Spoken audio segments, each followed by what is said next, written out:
بەڵام لە هەمان کاتیشدا کاکە هیچ زەرەد و زیانێکی نییە بۆ خواردنی هاوڵاتیانی هەرێمی کوردستان. ئەمەی دووباراکەمەوە هیچ زەرەد و زیانێکی نییە بۆ خواردنی هاوڵاتیانی هەرێمی کوردستان.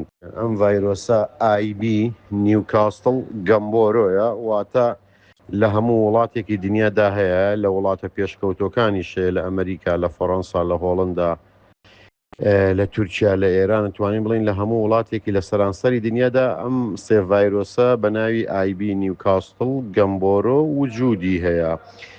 بەڵام وڵاتی ئێمە گێرمترا، چونکە ئەو ڤایرۆسە تا ڕتوبەی عەرزی کەمتر بێ زیاتر منارەوە بوو لە ناو هۆڵی پەلەوەردا دروزە بێت. ئەمە یەک و ئەبێ حکوومەتی هەرێمی کوردستان، من چەند ساڵێکە داواکەم لە حکوومەت کە ڤاکسێن ئەمنی قەومیە دروستی کا لە ڕێگای خوێنەوە بۆی ئەو ڤایرۆسە ڕێژەی منارەوە بوو کەمتر بێتەوە. ئەمە خاڵک.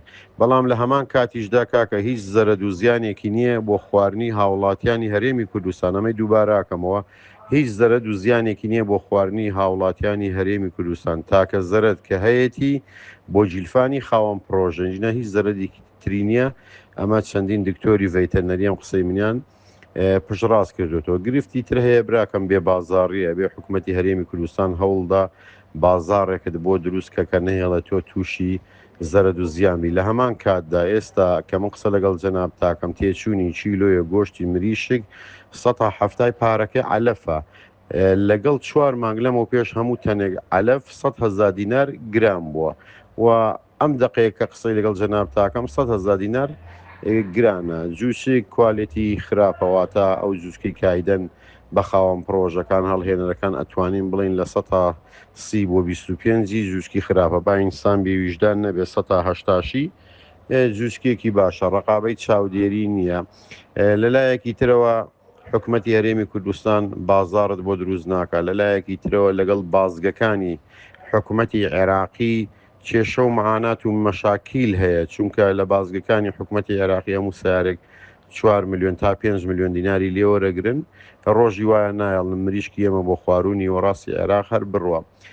ئێمە لە هەرێمی کوردستان ساڵانە 147,000 تا 150,000 تەنمان پێویستە تۆنمان پێویستە بۆ هەرێمی کوردستان. بەڵام بەرپرسیارم لەم قسەی خۆم نێزیکەی 400,000 تەنمان هەیە، چونکە لە هەرێمی کوردستان 1985 پرۆژەی ڕسمیمان هەیە. معنەوەیە پرۆژەی وا هەیە 2 دەواجینە لەسەر یەک مۆڵەت دەرهاتوە. پێڵم پرۆژەنجینە نێزیکەی 600 بۆ 800 پرۆژەی نایاسایی شەیە لە هەرێمی کوردستان، ئەوە شەرعیژەکەن وەک پرۆژە یاسایەکان.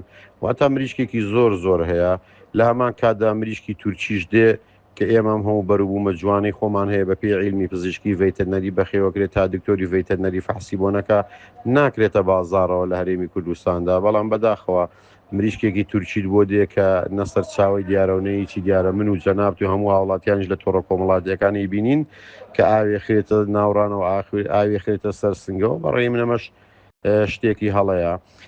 حکوومەتی هەرێمی کوردستان لە 2014ەوە تا ئەم دەقێ من قسە لەگەڵ جەناب تاکەم هاوکاری 250 دیناری بۆ ئێمە نەکردو، نە بە مادی نە بە معنەوی. بگرە حکوومەتی هەرێمی کوردستان بارگرانێکی زۆری خسۆتە سەرشانی ئێمە لە لایەک سەرپەرشتیاری بۆ داناوی کە تۆ پرۆژەکە نابینێ بێ ساڵانە پارێ دێ. لە هەمان کاتدا من لەوانەیە وەکو خاوەن پرۆژەیەک لەوە بەیەکدا قسێن کرێکار گۆڕم، چکە کرێکاری شارەزانێ بە کەڵک دەواجین نایە.